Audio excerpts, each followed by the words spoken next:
All right. Romans chapter 7, we are in this middle section. Paul has hammered the reality of life that you are alive to Christ, and therefore, because you are alive to Christ, you are alive to God, and that's important for you.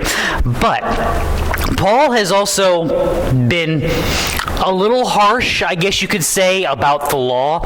And I've told you my theory on this before. There is a long list of people that Paul sends this letter from in chapter 15 and 16. And I am still convinced to this day that because we know that Paul doesn't do most of his own writing, but that he delegates that and he dictates his letters, what the ancient world called an amanuensis. What we call now is somebody just took dictation, and wrote it down while Paul was talking. I still have this mental image of Paul sitting in the room just spouting this off while somebody's writing it down really fast, and then people stop him asking questions. But doesn't that mean, that's going to be another chapter, you know that, right? 2,000 years from now, people will be arguing about this if I don't include it. So, all right, let's include it. And then they stuck it in the Bible, and we do 2,000 years later? We argue about it anyway. Because we will corrupt everything. Go us. So, Paul has been pretty harsh in regards to the law. We have tried to put that in perspective, but humanity would never take something out of context and corrupt it. Insert eye roll here, right? Roll your eyes so hard your head falls off. So we need to answer our questions about the law. What did the law do? What does the law do? And how do you see that now? So you are entering into a sermon that is going to be an entire exposition on basically the parts of Leviticus you never read. That should be fun, right? You can insert your own eye rolls here, but no, we will have fun with it. It will be joy and we will learn something. Let's dive into verse 7. What shall we say then? Is the law sin? May it never be. So this is one of those obvious realities. I like how you guys are actually picking up on the fact that whenever Paul asks you a question, the answer is no, doofus. Of course not. That's why I'm asking the question. But you can't just throw this out there and assume, which is one of those things that I always warn you about the world. Yes, the world is going to tell you some insane things that you are going to hear and go, that's just ridiculous. How do you people not understand this? Well, the problem is the rule of life that good teachers have is that if someone has a question, you want them to ask it, because if one person in your audience has that question, there's a pretty good chance that multiple people in your audience have the same question. So you want to deal with it. So if you see some insanity of the world and you go, well, that's insane, no one could possibly believe that. There are instructions on your hairspray that tell you not to drink it or spray it in your face, okay? Always remember that they have to put the warning on the bleach that you're not supposed to do shots with it on the weekends, all right? These are important things you have to remember about humanity. We will corrupt anything. Not some of the things. We will corrupt all of the things. So we have to get the why here, and that's where the rest of this comes into play. Excuse me. On the contrary, I would not have come to know sin except through the law. For I would not have known about coveting if the law had said, you shall not covet. So this is a reminder of what we've called, not what we call, but what is called the first use of the law. The law is actually good for you because it reveals your sin. So refresh your course. 3 uses of the law. First use is revelatory. It's the mirror aspect, holding the mirror up to yourself. It shows you that you are a lawbreaker. So the law of God reveals your sin. The second use of the law is what we call the civil aspect of the law. The law is put in place as a curb upon society. So you make it illegal to steal things so that people won't be afraid to do what? Steal your stuff. Does that cure everything? No. But in general, if people are not interested in going to jail or being punished by the punishments of the law, they will attempt to refrain from breaking said law. So the second use of the law is civil. The third use of the law is a sanctifying use of the law. It is a revelation of what is actually pleasing to God. What would righteousness look like? It would look like doing the things that God tells you you're supposed to do. Sometimes that's positive, sometimes that's negative.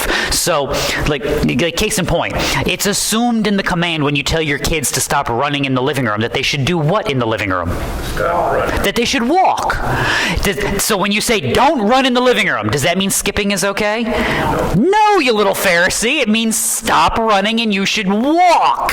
Doesn't mean do handstands. It doesn't mean do cartwheels. It means you should walk. So you're giving them a command on what they should do by telling them what they shouldn't do. And if they're not being complete smart Alex, they would understand that, right? See, I pray you don't have kids and grandkids who are like me, because I was always the loophole person. So you told me what I can't do. So does that mean it covers all of this? Okay, it doesn't. Well, then you need to specify this. Welcome to why your law books in the modern world are all like this big. Because you tell people, you can't drive through that intersection. Well, but what if I do it really slowly? Okay, you can't drive really slowly through that intersection. What if I do it really quickly? What if I signal? What if my flashes are on? Oh my goodness! That would be the third use of the law, though. Revealing what is to be done, what is righteousness. Now, you need, in general, the first use of the law, because what is true about humanity? Go back to Romans 1. Although they know the ordinance of God, that those who practice such things are worthy of death, they not only do the same, but also give hearty approval to those who practice them. Now, that's the worst. That's not the worst part of it. The worst part of it is not that we know what is wrong and we do it anyway. It's not that we see other people doing what is wrong and we commend it. It's that we ultimately lie about it. And this is why the necessity of the law. The law removes the excuse. You don't get to look at God on Judgment Day and go, I didn't know I wasn't supposed to kill people. I didn't know I wasn't supposed to be lying. I didn't know it was a bad thing to cheat on my wife. I had no idea. Well, we wrote it in a book, dude.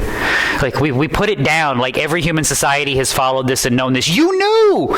And you know that I know that you knew, and so stop lying to me. This is the advantage of the first use of the law, is it removes your excuse, which is why it's a mercy. That's why the law is not sin and why the law is ultimately a good thing. It's a mercy from God to not be left in your own ball of lies and deception. Because, let's be honest, human being, where would you live? Where would you live? You just love waking up in the morning and trying to think about all the bad stuff you do, don't you? Isn't that the best part of your day? Best part of waking up is finding sin in my life. Sorry, I can't rhyme it. Sometimes it works, sometimes it doesn't, but it's okay. Case in point would be something like when we went through Job. Here's a great quote from Job. It's in chapter 9. Part of Job's lament. Though I am righteous, my mouth will condemn me. Though I am guiltless, he will declare me guilty. If you were righteous, would your words be condemnation to you?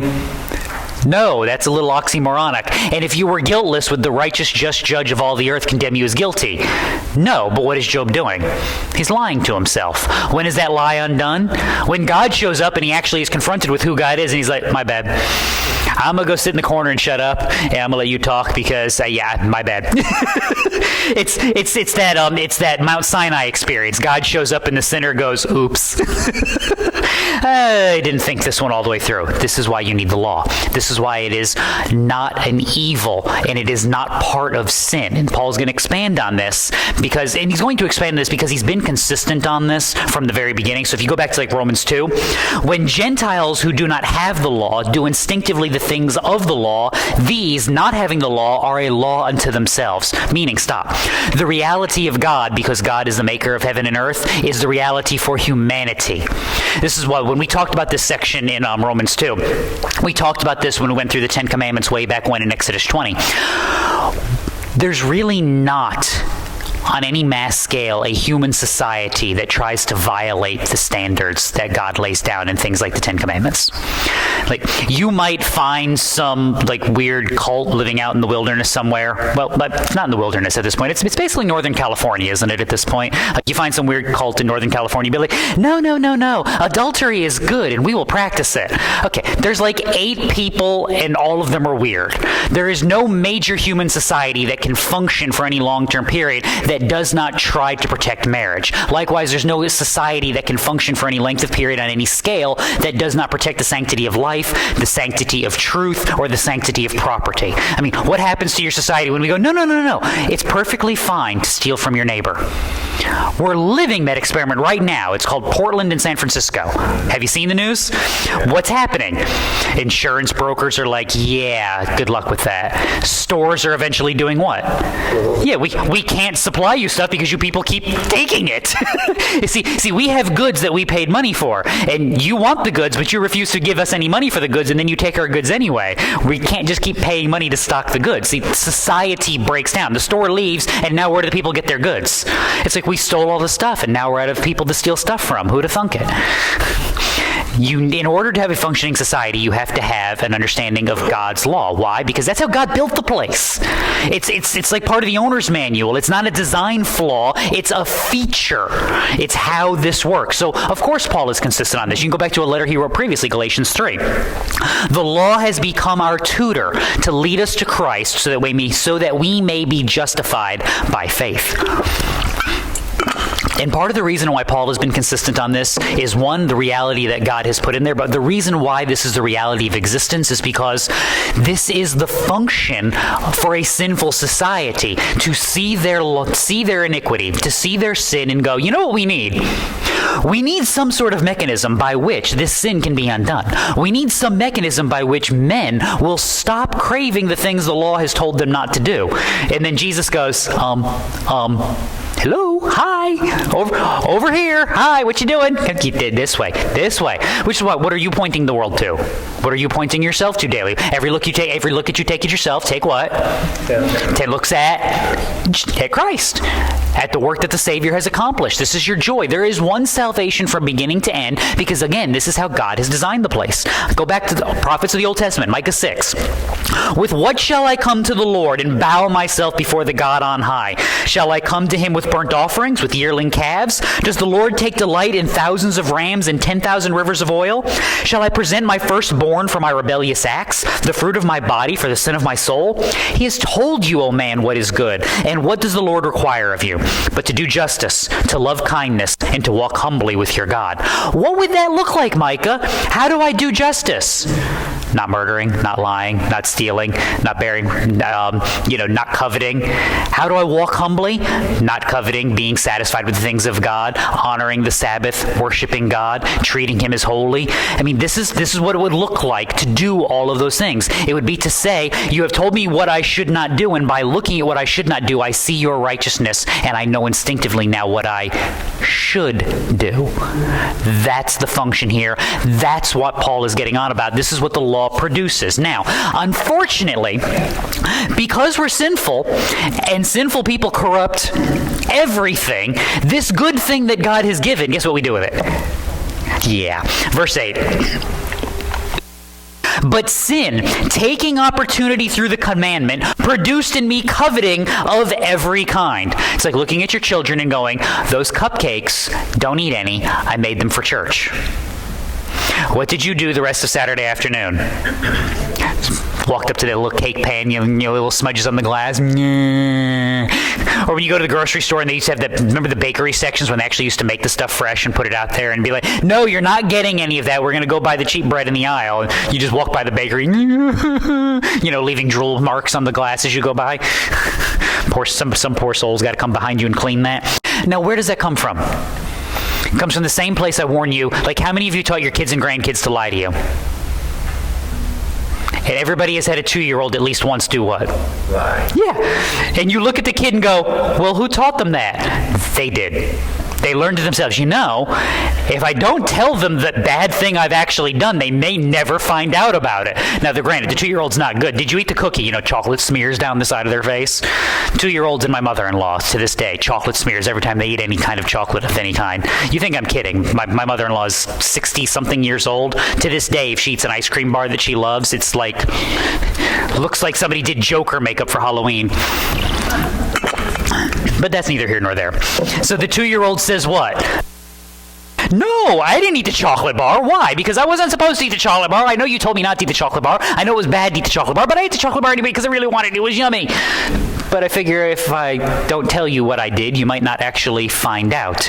And that, unfortunately, doesn't go away in humanity, and that's the reality that's going on here. Sin, taking opportunity through the commandment, produced in me coveting of every kind. My evil is me. Go back to what we covered last week. While we were in the flesh, the sinful passions which were aroused by the law were at work in the members of our body to bear fruit for death. Go back to chapter 5, what the need is. Therefore, just as through one man sin entered the world, and death through sin, and so death spread to all men because all sinned.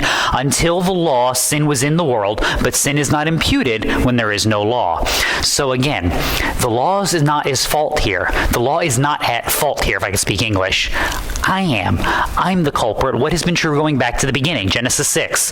The Lord saw the wickedness of man was great on the earth, and that every intent of the thoughts of his heart was only evil continually. Now again, the intent of the thoughts of his heart.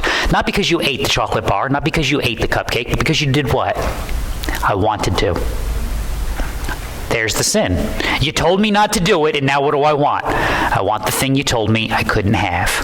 Like when your parents gave you a bedtime, what did you want to do for the rest of your life? You're going to bed at 8. How about 8:02? 8:03? 8:01? 8 o'clock and 35 seconds. Remember that one time you got to stay up till 8:30 and you couldn't make it to the end of the show and you're like, I'm awake, I promise. And now you're an adult and you're like, can I go to bed at 8 o'clock? Is that's okay, right? Like you didn't want nap time when you were a kindergartner. Now that you're 40, what do you want? Can we have nap time in the middle of, can we do lunch, nap, and then we'll have coffee and then we'll finish the rest of the workday? That would be awesome. I mean, high school kids, what do we want? Let's just take third period and make it what? Nap time. See, the law is good for you. You should have taken the nap when you had the chance.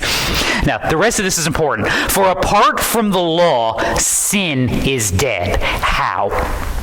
1 Corinthians 15. The sting of death is sin, and the power of sin is the law.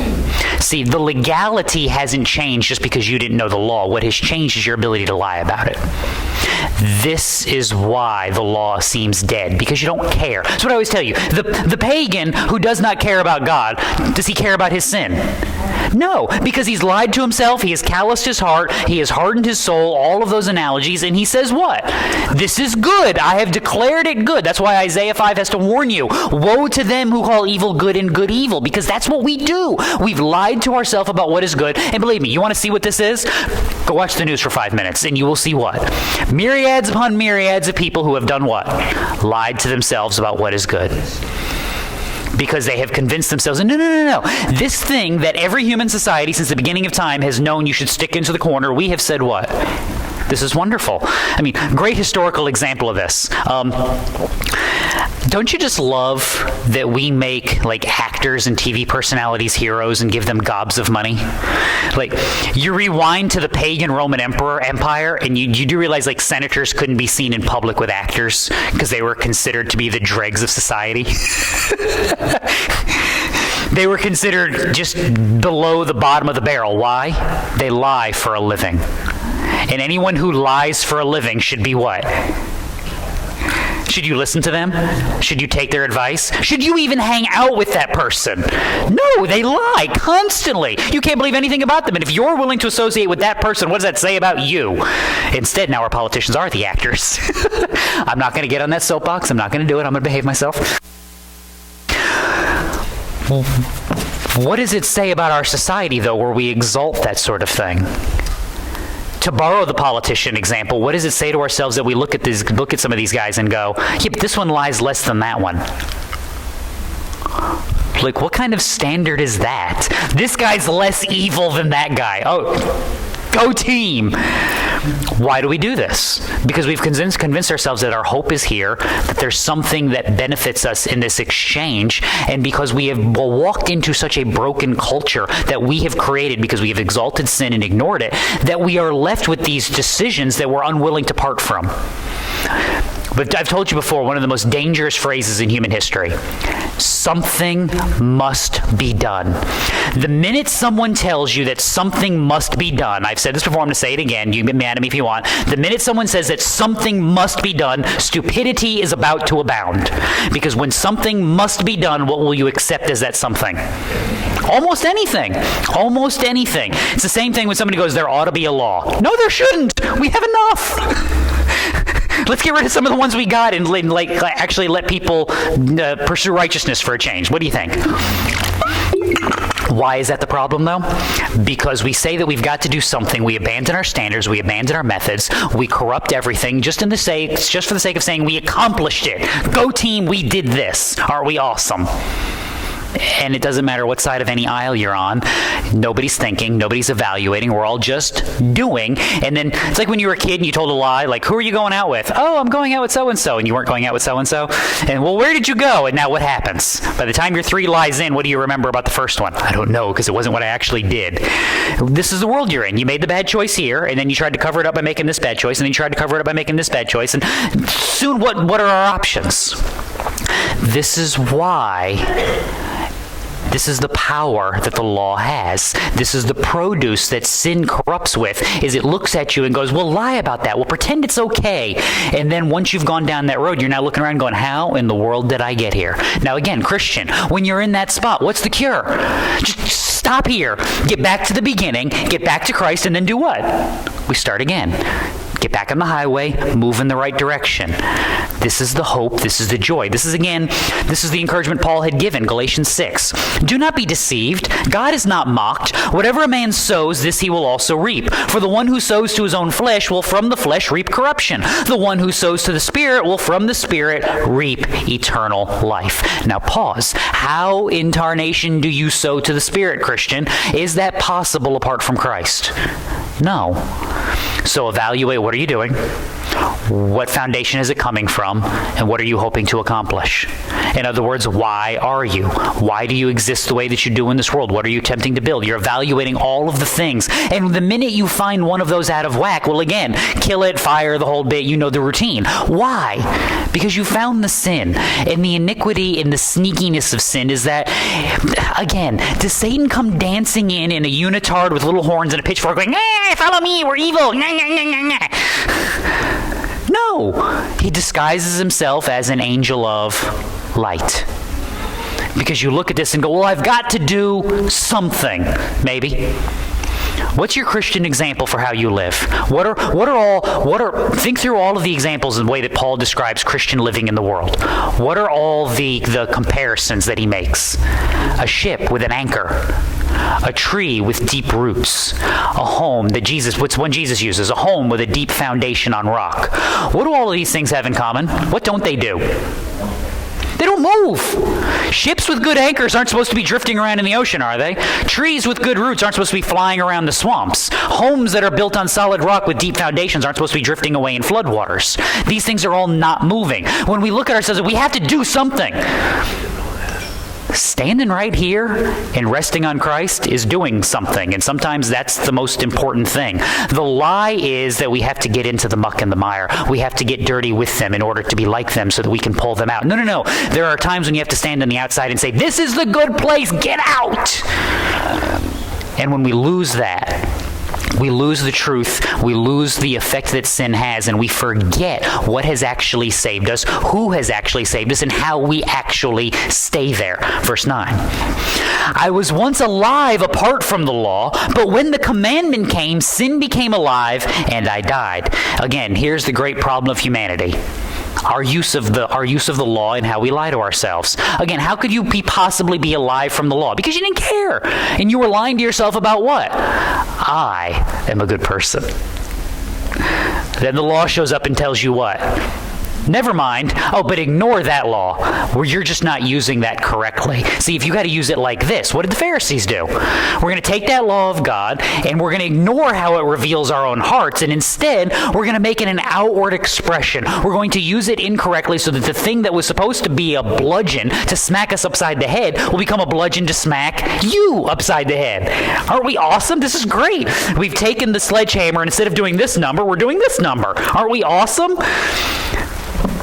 No, we're not awesome. This is the brokenness. This is why Paul tells you. 1 Timothy 1, we know that the law is good if one uses it lawfully, realizing the fact that the law is not made for a righteous person, but for those who are lawless and rebellious. Which is why I always remind you of this. To whom did God give the law? What kind of people? A redeemed people. And yet in their flesh, what are they? Rebellious and lawless. Remember, 3 weeks in a row I get to give you fancy Latin. You should know it by now. Simul justus et peccator. Simultaneously justified, yet sinning. To put it in our bad equation from way back, you have been saved, you are being saved, and you will be saved. You have been declared righteous in his courts, but you are still doing what? Working out your salvation with fear and trembling. You are being saved. And the hope is that where I am weak, he is strong. Where I have failed, he has succeeded. Where I am sinful, he is righteous and pure. And there is coming a day when I will be made like him, and in his righteousness I will stand, and I will be saved in that day.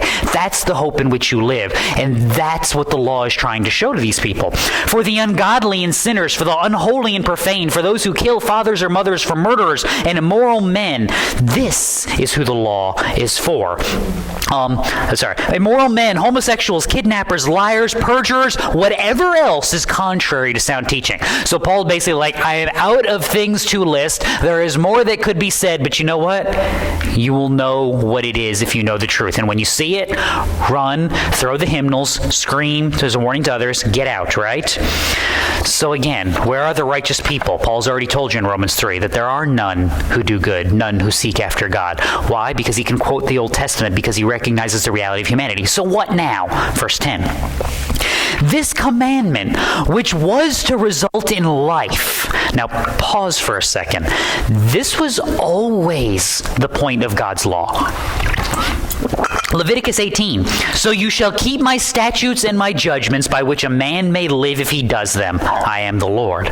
Deuteronomy 30, I call heaven and earth to witness against you today that I have set before you life and death, the blessing and the curse. So choose life in order that you may live, you and your descendants, by loving the Lord your God, by obeying his voice, by holding fast to him. For this is your life and the length of your days, that you may live in the land which the Lord swore to your fathers, to Abraham, to Isaac, to Jacob. Now pause for a second. Again, go back to who Moses is talking to.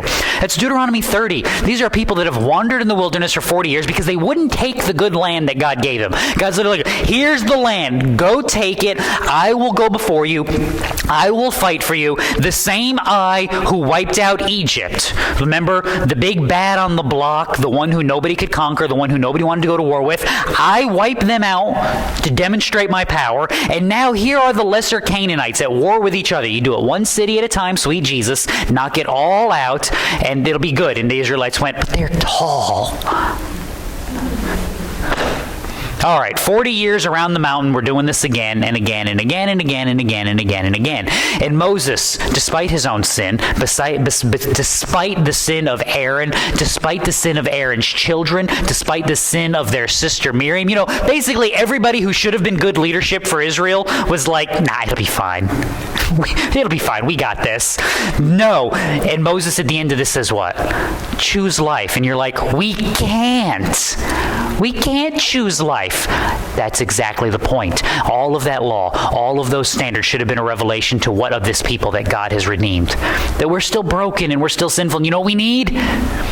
We need the bronze serpent lifted up. We need what the tabernacle is pointing to. We need a better sacrifice. We don't want to do these sacrifices every day. We need something else. We need something that actually cleanses, that actually redeems, that actually makes us whole. We need God to do this. And that people should have then rejoiced that God has still redeemed them and that God is giving them a good land. And they should have looked at this law and said, because of the work that you have done, I will flee the sin and iniquity that this law is demonstrating, and I will cling to you. And yet what did they do?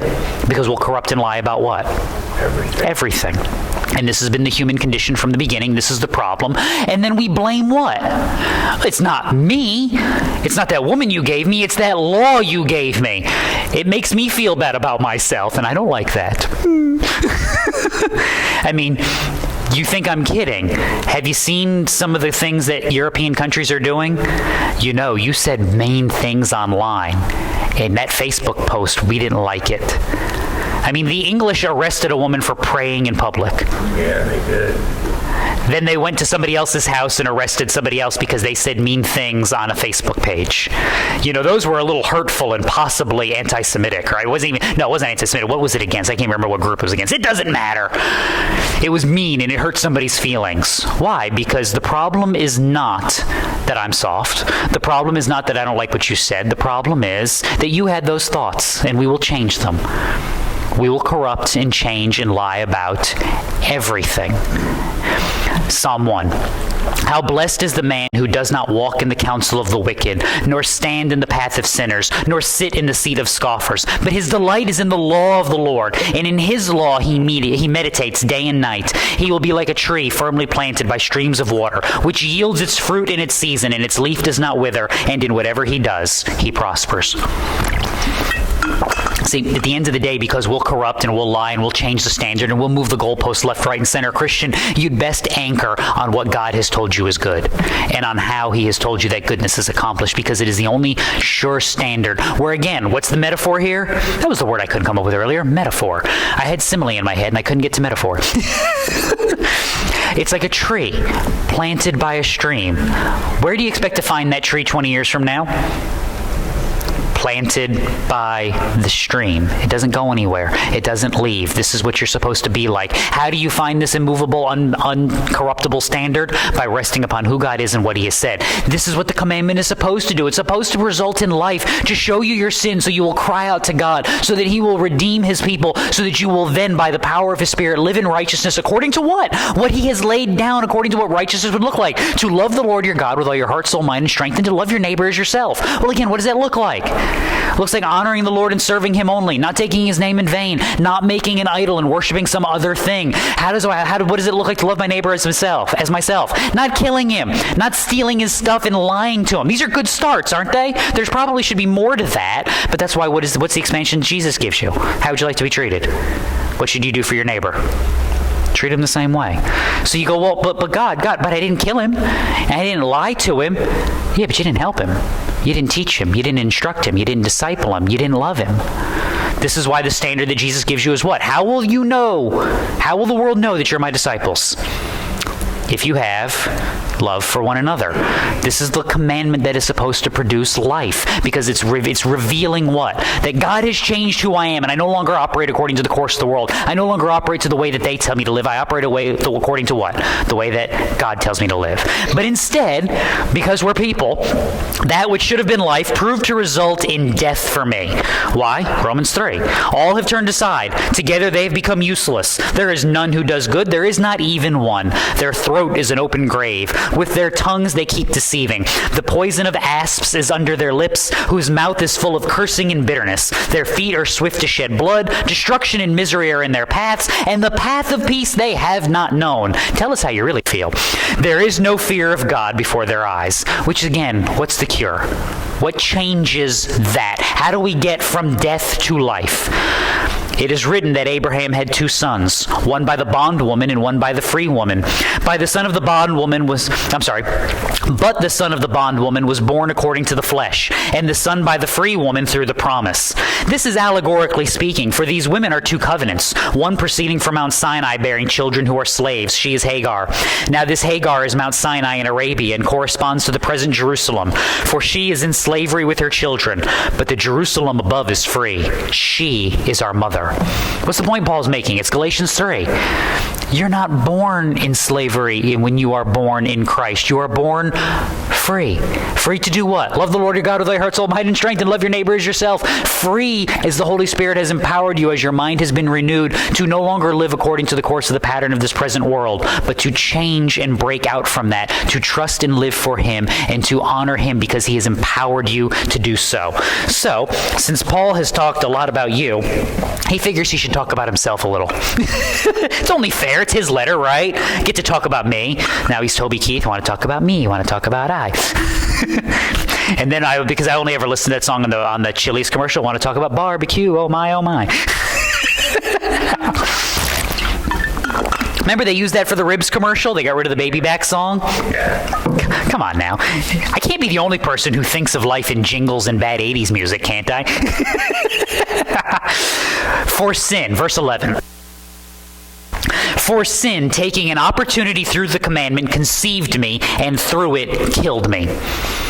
This is what happens. Why?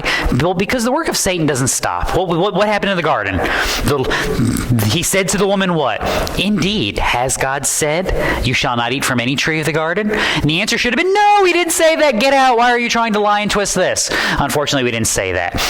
Why does he do that? Because he's a liar and a murderer. That's what John 8 reminds you of. This is what he's done from the beginning. This is what his children, his offspring, do. They are his offspring because they live like him. And unfortunately, there's a lot of them, a whole lot of them.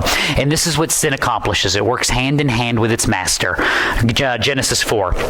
If you do well, God talking to Abel, if you do well, will not your countenance be lifted up? And if you do not do well, sin is crouching at the door and its desire is for you, but you must master it. See, isn't that the fundamental problem? I have to master sin. But what's my problem? I am sin, basically.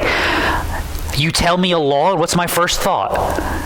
Like, have you ever given a kid a rule? Like, I always like to, I like to use kids because it's what? Kids and yoga pants are the two things that always tell the truth, right? Sorry. It's actually kids and drunk people, but anyway. Bad flashbacks. Years ago, I was, how old was I then? 20, 21, waiting tables in this restaurant, and we had 3 grill men who worked in this restaurant. All of them were named Brian. What in the world are the odds of this? And they could not have all been different from each other. But one night, one of the Bryans just showed up completely out of his mind, throwing his empty liquor bottles at the back of the restaurant. Now, explain this to me. I am 20 years old. I'm a college student. I wait tables. I'm not management. I'm not in charge of anything. I don't lead a shift. I make $2 an hour plus tips. Like, do you ever just have, like, there's people that just have weird things happen? This is, management grabs me and goes, hey, can you go talk to Brian and see if you can calm him down?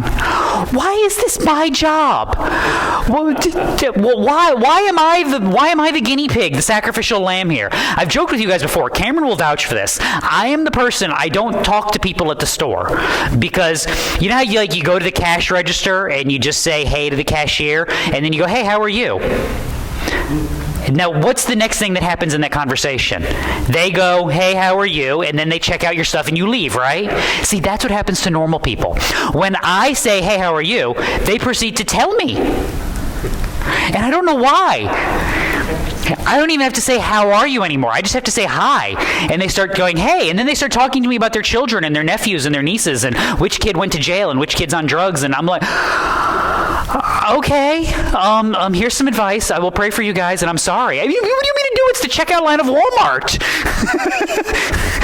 Go get me a bottle of water. We'll bless it and see if we, you know what I mean? So yeah, that was my job one night with drunk Brian out back to get him to stop throwing the bottles and put them in the dumpster. I mean, just random things. So no, this is not what's supposed to happen. This is the brokenness of the world. And no, I don't know where we started for that. I am lost. I don't know what's going on. That's right. You have to master sin. What's the problem, Abel? What's the problem, human being? Is your sin is not something that's outside of you. Your sin is part of you, and you can't master you. You have to be what? Now you understand why Jesus could look at Nicodemus and tell you, you have to be born again. You have to have such a fundamental change of being so that you can master sin, so that you can think rightly on the world. And the danger of that is Nicodemus, who should have known all of this Old Testament, is looking at him and going, but dude, how does that work? What was the difference between Saul when he was a good king for like 20 minutes and Saul when he was an evil king? The Spirit of the Lord was upon him. The Spirit of the Lord left him. One of the saddest verses of the entire Old Testament is when Samson, breaking his covenant with God, that Nazirite vow over and over and over and over and again, when he finally just breaks it to the point that there's nothing left to break, the Spirit of the Lord departs from him, and he did not know it. Like, could you imagine living your entire life walking with God dwelling inside of you, and then one minute it just leaves and you're like, is it breezy in here? Did somebody open a window? Like, what was that all about? That's what a seared conscience looks like. That's what a hardened heart looks like. And this is the difficulty, is yes, this is what sin does. It takes the opportunity and it kills you and it lies to you and says, this is a good idea. Proverbs 14, there's a way that seems right to a man, and in the end, that way leads to death. Because it leads to what? I've convinced myself it's a good idea. I've lied and misused the law. I've lied about what the world has said is good, and I've convinced myself that I am the cure to all of my problems. This is why I don't like 12-step things. Because you know where they always turn you ultimately? Inwardly. Towards me. I will make up my own God, and I will make amends, and I will accomplish this. And look, I'm not saying they've never helped anybody, but they've never redeemed anybody either. You want to change somebody's life? Change their mind by changing their heart. This is why I don't like a lot of secular counseling, because what's the joke about it? Well, give them the 2 or 3 visits, and what are we going to start talking about? Your relationship with your mother. Because all your problems are in your past and all of your broken relationships. And once you've come to terms with who you are, you will be able to go out into the world as some realized self. You don't need a realized self. You need to change nature. You need to kill you. And I don't mean that in the physical sense. I mean that in the spiritual sense. Don't kill yourself, people. Disclaimers of life. Just like they tell you not to drink the bleach. There you go. Our hope and our prayers should always be elsewhere. Trust in the Lord with all your heart and lean not on your own understanding. In all your ways acknowledge Him, and He will make your path straight. This is the hope. This is the wariness you should have in the world. This is the difference between living in the world, living for the world, and living in the world. Verse 12. So then, the law is holy, the commandment is holy, and righteous, and good. Yes, because it came from who? God. Psalm 119, how blessed are those whose way is blameless, who walk in the law of the Lord. How blessed are those who observe His testimonies, who seek Him with all their heart. Now keep in mind, I'm going to take a quick disclaimer because we have this kind of time. Yeah, we have this kind of time. Remember what I have told you. I didn't start out with this, but remember what I have told you about the book of Romans. You cannot get to chapter 7 and forget everything that has come before. This is why way back at the beginning I reminded you that Paul has been consistent on this point because there has been a consistent salvation in all of Scripture. So the same Paul who is reminding you that the law is holy and the commandment is holy and righteous and good is the same Paul who has told you that I have read that you are not good and that you need salvation by grace through faith accomplished in Christ. That's what that entirety of chapter 4 was all about. And then the exaltation of this Christ in chapter 5, because you can't. At the right time, Christ died for the ungodly. He demonstrates His own love for us in that while we were yet sinners, Christ died for us. This is not and never will be hey, you need to recognize your brokenness. You need to start following this, and maybe if you're good enough, Jesus might like you. You can't do this. You can't recognize this. The world cannot recognize this unless they first have been born from above. Unless they have had a change of heart so that they can have a renewed mind. Otherwise, you know what you sound like when you go out into the world? You sound like, they went right out of my head. Oh my goodness. Cameron, help me out. Who are the people, they protest the SBC every year? That church in Georgia or whatever. Yeah, Yeah, they protest the military funerals. Who are these people? Westboro, thank you. Oh my goodness. That's what you sound like to them. You look at Westboro and go, look at these lunatics. It's kind of fun when you walk by. They got the little megaphone out and they hold up the little signs and you're like, I'm special. I got protested today. Of course, I'm weird, so. You look at them and go, these people are out of their minds. They don't understand any of this. When you go out and try to get pagan sinners to care about their sin and follow God's law, they look at you and go, what is wrong with these people? They don't understand any of this. They have no idea how this world works. Because they've done what about their world? They've lied to themselves about it. They've corrupted themselves and everything that is true and good. And you come in with the truth and they go, what?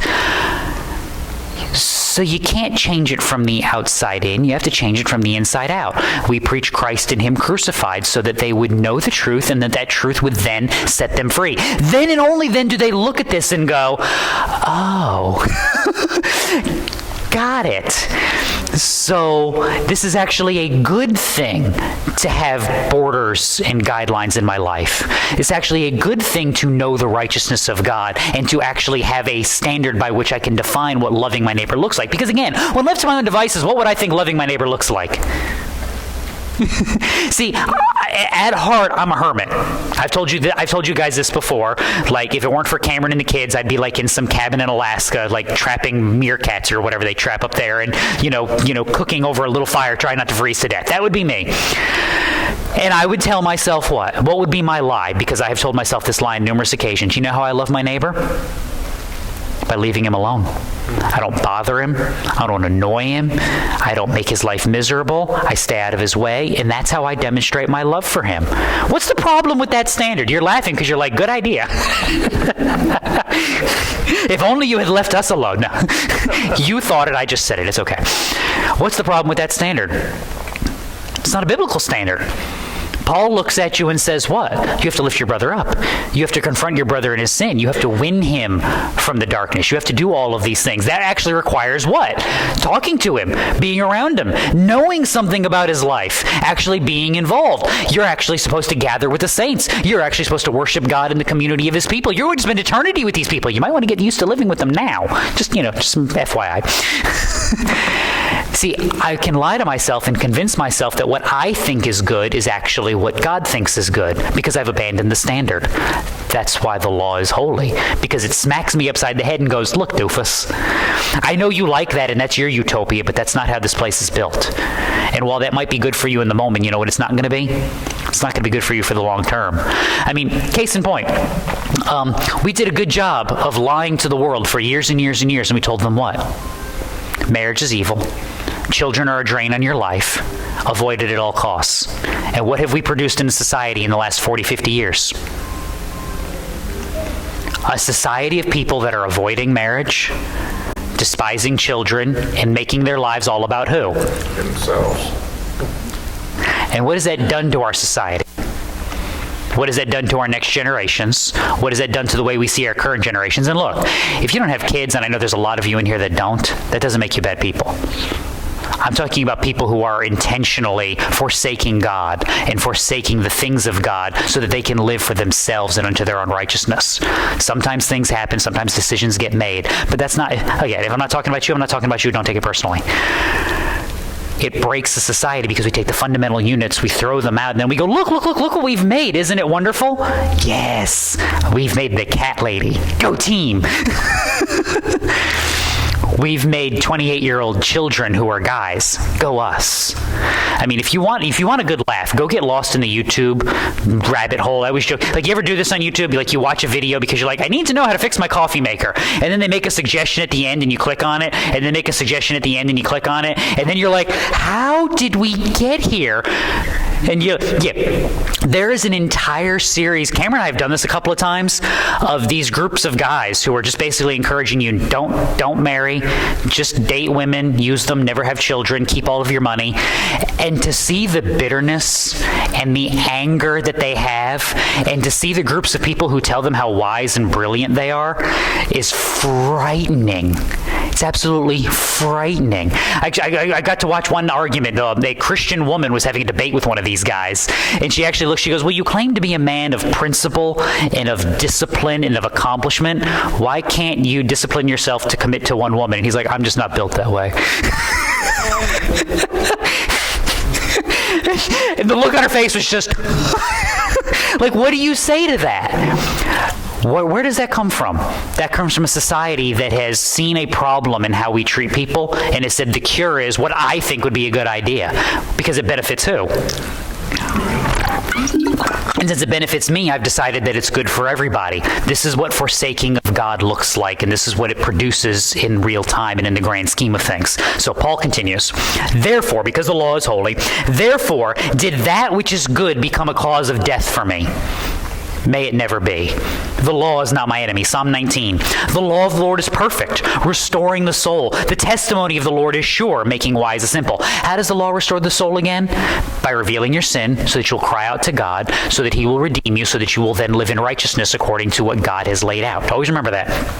The precepts of the Lord are right, rejoicing the heart. The commandment of the Lord is pure, enlightening the eyes. The fear of the Lord is clean, enduring forever. The judgments of the Lord are true. They are righteous altogether. In other words, because I'm seeking to follow after God and live for him and not for myself, I actually avoid the pitfalls and the snares of the idiocy of this world, and I actually find myself at a good end. Rather, it was sin. Yep, because that's where my enemy is. In order that it might be shown to be sin by affecting my death through that which is good, so that through the commandment, sin would become utterly sinful.